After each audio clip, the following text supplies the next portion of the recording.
Hello friends, welcome back. Today we are going to discuss uh, unit number 2, that is spark ignited engines. In this we are going to go through the contents such as carburetor, what is a carburetor, what are the factors affecting carburetor or carburation effect.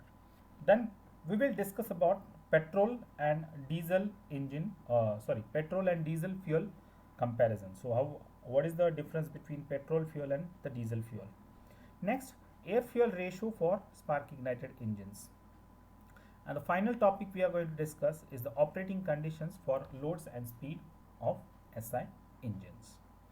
So these parameters we are going to discuss in today's video. Now, what is carburation? So the first point we are going to discuss is the carburation. So the process of preparation of air fuel mixture before induction or inducing it in the cylinder. So basically it is nothing but the formation of air and fuel mixture, and that process is called as a carburation process. And what is a carburetor? So carburetor is a device which prepares air fuel mixture for its efficient combustion and which operates on all the conditions of load and speed. So basically carburetor is a device which prepares correct air fuel mixture for its efficient combustion at all the operating conditions. Operating conditions means what?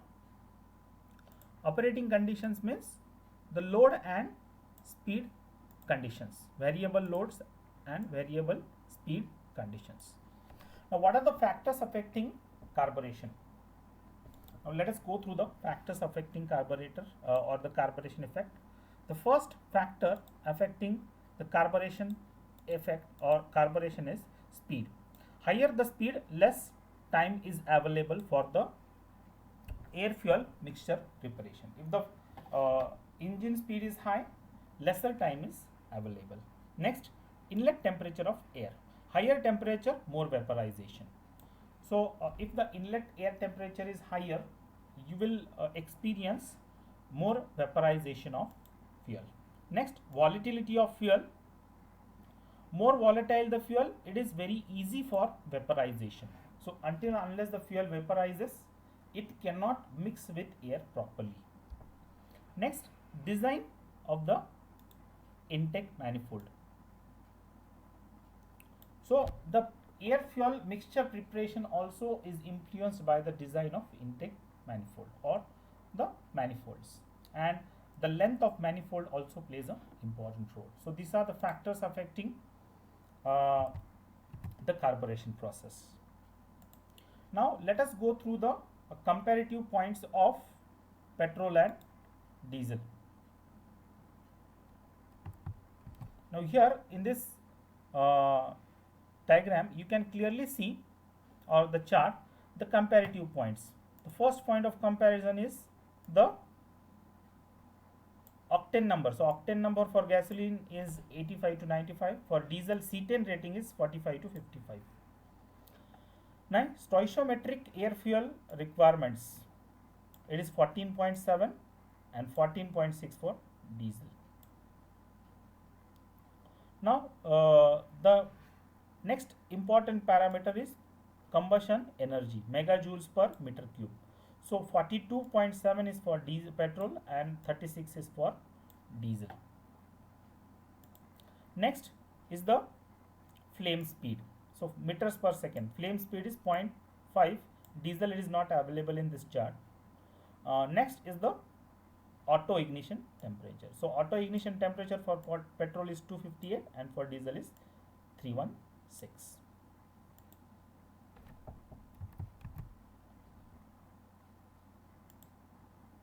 Now let us go through the air fuel ratio.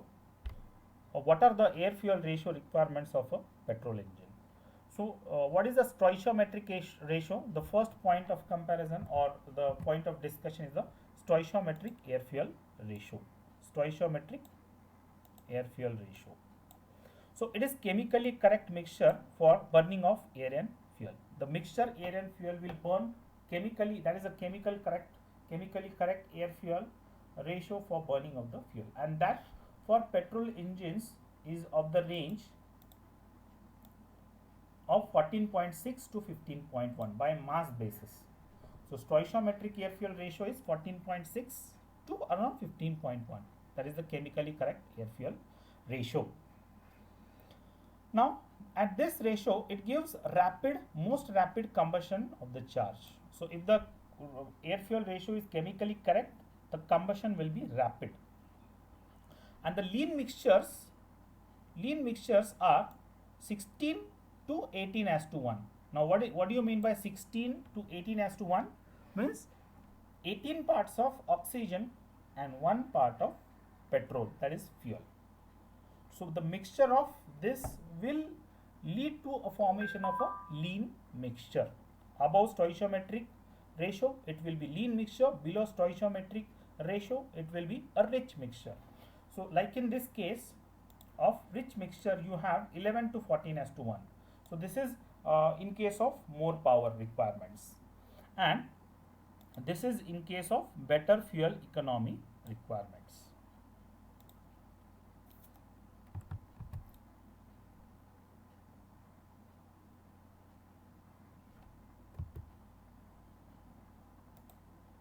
Now what are the operating conditions for varying loads and speed?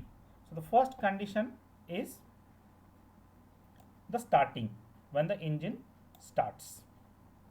Okay, when the engine starts. So starting is the first. Then idling. Idling means the engine is running on no load and it just overcomes the frictional losses, and that running condition is called as idling.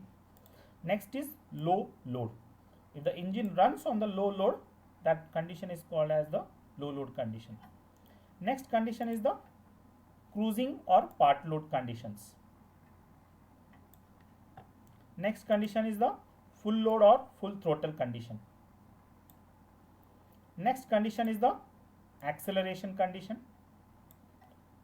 and the last one is the deceleration condition. So these are the different conditions at variable loads and speed for a spark ignited engine.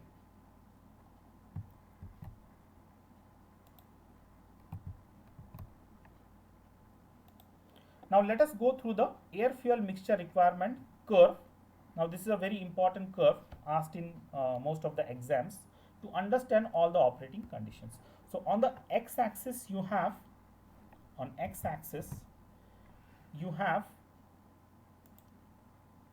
the throttle opening percentage. So 0 throttle opening percentage to 100% throttle, and this is 50%. So this is called as 0 throttle, and this is called as full throttle 100%, and this is 50% throttle condition. On the y-axis you have the air fuel ratio. Now here somewhere here you have the stoichiometric air fuel ratio, like this, in this zone. Okay, in this zone, like this, and below it will be a lean mixture, and above that it will be a rich mixture. Now if you carefully see here, this is the idling range starting. So here the engine starts. So when the engine starts, it requires rich mixture here, this zone. When it starts idling. Now suddenly the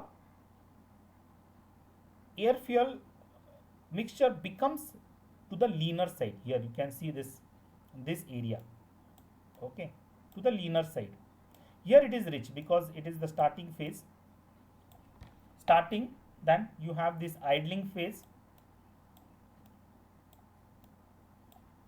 Next phase is the low load or cruising range or part load, you can say. Now here this is giving you better fuel economy because the mixture is in the leaner side. Here this is the lean mixture zone. Okay, this is the lean mixture zone, and this is the rich mixture zone. Okay, upper red part is the rich mixture zone and below is the lean mixture zone. Now as you move ahead here in this direction here, now this is you are going to full load, full throttle conditions or 70 to 80% loading conditions. Now this can be at higher loads, higher speed. So this is for acceleration or full throttle conditions. Okay, so this is denoted by the power range. When you require more power,